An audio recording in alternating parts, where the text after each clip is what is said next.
Hello, it's Phillip Taylor speaking from Richmond Green Chambers in London. I saw this book when I was up at Durham Cathedral in the university bookshop, and I bought it because I thought it was such an interesting book, having browsed through it a month or so ago. And it's an important book, I think, for anybody who has just started at the bar, or for people like myself who've been practicing for a number of years now and can compare our time in pupillage in the early years with what Alexandra Wilson has faced. The book is called In Black and White. She's given it a subtitle, A Young Barrister's Story of Race and Class in a Broken Justice System. And as I say, it's an important commentary on where we are today in the year 2021. The book has been published by ENDEAVOUR and OCTOPUS Publishing Group. And I've given the title of my review, which I've written in collaboration with my wife Elizabeth, as The Racial Politics of Justice at the Bar in the 2020s, which is fit for mending if you read this book, but there is a lot of work still to do. Now that's basically where we're coming from with the review. I'm looking at it obviously from a different point of view than many. Looking at it really from the point of view of comparing what Alexandra's been through with what I had to put up with, and what my colleagues some years ago, when the system had just changed and the new bar course had started, and what is now happening some 20 odd years later. In fact, it's nearly 30 years now, come to think of it. So what I say in the book is the following. It's a fervent hope that there will never have to be the need for a new edition of this work, because it will not be needed, although that's probably something of a forlorn hope. And I say that because of what Alexandra's experienced, much of which is quite unacceptable. But I have to say to her, as I say to anybody, it's not just because of the colour of your skin. She talks about race and class, and it's about all of that, but it's a lot bigger than that, because it's about everything. And the problem is, it's about the way we behave towards each other. Let me show you the book first of all. There's a nice picture of her, nice little quote at the beginning as well. This book urgently needs to be read by everybody, says the secret barrister. Well, I wish he would say who he is, and then at least he wouldn't be quite so secret. There's the spine. And on the back, there's some very interesting comments, mainly from important people. Sarah Langford, whose book I also reviewed, Matt Rudd, and Benjamin Zephaniah, amongst others. The book itself is a paperback. I think it's a hardback as well. It runs to 270 odd pages. It's a lightish book. There's a little bibliography at the back with some interesting information, mainly websites. Then there's some useful quotes at the beginning, and then again some more stuff there from people who've read the book, which, as I have. Then the front page. Then we get a very nice actually commemoration or dedication to, which you can read. I do think it's important, because a lot of people come into these books. It's not just one person writing it. The reason I review books I like is because people are involved. I don't review books I don't like, or books that are not very good, because there's no point. Anyway, you can see here there are 12 chapters. Then it starts off, note to readers, and that's basically about confidentiality. Then her story, and she starts off, and she begins with her background, her first day in court, and then all the various problems, children in court, being black, protecting the vulnerable, hoops and hurdles, a letter to my 18-year-old self, and so forth. Then there's an afterword word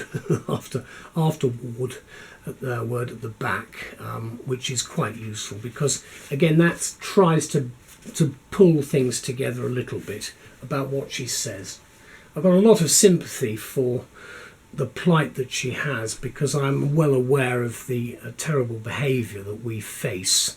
And obviously, as a white male, I'm in a slightly different category, of course, but I still recognise the serious problems that we have, both with clients, with the staff who we have to deal with, and with the judges. And I have to say it's unfortunate, but it's the judges sometimes who really ought to behave themselves. And that's why I've said, and say in the commentary here, that everything should be filmed.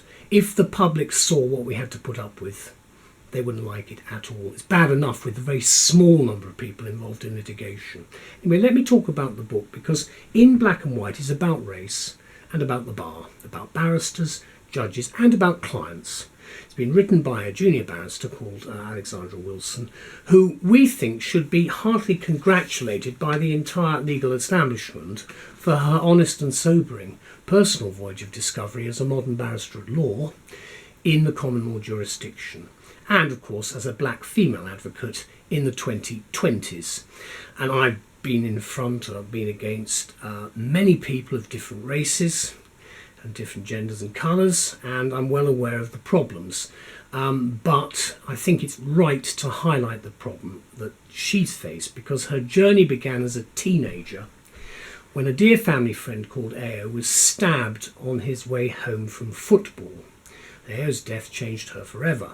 She became a barrister at a most interesting time for the profession. The time will come, of course, whether clients like it or not, when more barristers will be women than men, and some form of equality might possibly become apparent in judicial appointments. And I'm not talking about magistrates, I'm talking about proper judicial appointments, salaried appointments at the higher levels.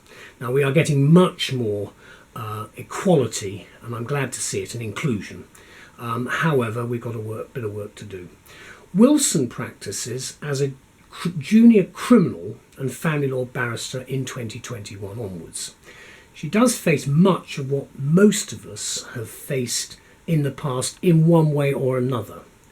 But most have not spoken or written about the prejudices, mainly because, until very recently, barristers were white males like me, coming from possibly a rather privileged background, and we were not too fussy about what happened, because the background we came from would almost certainly affect us if we wished for legal preferment, something I've never wished for myself, because it's a second career for me, and I've come from a very different background from most. But most barristers are looking for some form of career over a long period of time.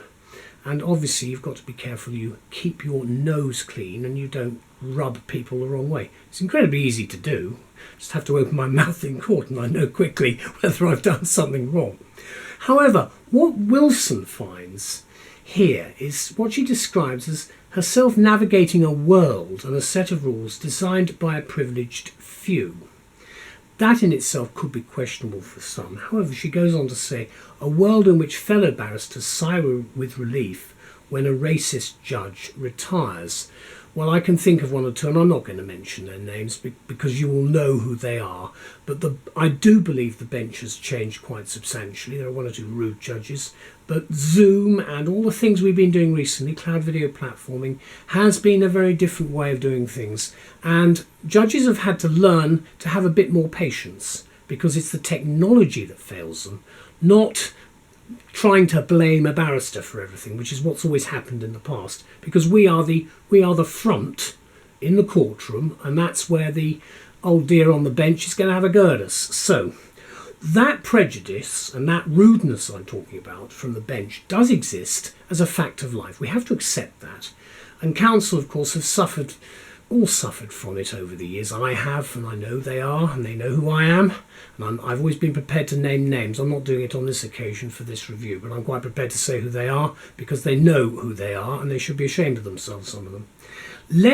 Therefore, less courtroom secrecy and full film proceedings are what should be publicly available to all of us without hindrance. And I think it will eventually come now that we've got the CVP and we've been having Zoom hearings. But we've got a long way to go because of the inbuilt concerns by the establishment. Unnamed people in unnamed offices who do not like change.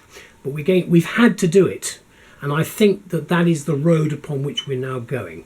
Because what Alexandra recreates here is the tense courtroom scenes in her book, with, quote, heartbreaking meetings with teenage clients. We've had them. plus what we have had with these moments of frustration and triumph that make up a young barrister's life. We've had them all, and it's not just specific to one group of people, but it's tougher for women and it's much tougher for, I'm putting it bluntly, blacks and Asians. It's much more difficult. I recognise that because you're getting it from all sides. Normally it's not quite as bad, but you do have that problem. And it's not changed that much, frankly, for juniors, since I first read law in 1970, which was a different world. We didn't have Crown Courts, we had the Assizes and Quarter Sessions. We had a very different approach. Everything was robed, everything was very formal, and a lot of things everything was dependent on money, of course, but everything was very different from where we are today. And of course, pupillage was different. My pupillage was certainly different from what Alexandra has done, and the post-qualification experience and requirements are also there, which with CPD, which have made matters probably much better for all because you're getting a better grounding, but you're still going to have that social problem of dealing with people. Obviously, pupillage is continuing to shrink and sink for that matter. So therefore, we do have a problem, but the profession as a whole must hold together, and we must make sure that if any of this nonsense of prejudice rears its ugly head, and of course the sexual problems which are apparent recently from some of the cases we've had in the disciplinary courts, we've got to be aware of where we're going as a bar in the 2020s. Now, the author's own views of what she has witnessed as a young mixed-race barrister is in equal parts, she says, shocking, compelling, confounding and powerful. That's according to the synopsis. And we could all hope for some change, which we think will come, but not yet. And obviously this book, I hope, will help. It'll be a bit of a catalyst. This book's an important piece of reading for a wide range of readers, in my view. It will not change the prejudice of clients as to who they want representing them, or the dwindling number of racist judges who are now probably in single figures. What we need are more women like Alexandra at the bar who are prepared to stand up and talk about what the issues are. It's the same for me in the teaching profession because I'm a teacher as well, and I've had the same problems where people have not been talking and calling out some of the nonsenses that take place. But I think we will get there in the end, and I think if people read this book and mend the temporarily broken system as I see it, I believe then the repair work can start. Now, the date of publication of the paperback edition is cited as the 29th of April 2021, and there's a hardback edition available as well. I wrote this in the summer, having read it over the summer holidays, and I'm recording it in September of this year, just before the new law year starts. There's the book again, spine, and then the back. Just opening it in the middle, you see it's a very readable book. It's very easy to read. A lot of it's from the heart. I'm very grateful to Alexandra, and I wish you the best of success with your career. And thank you for having the courage to produce this work. It's not easy. Best of luck. Thank you. Bye-bye.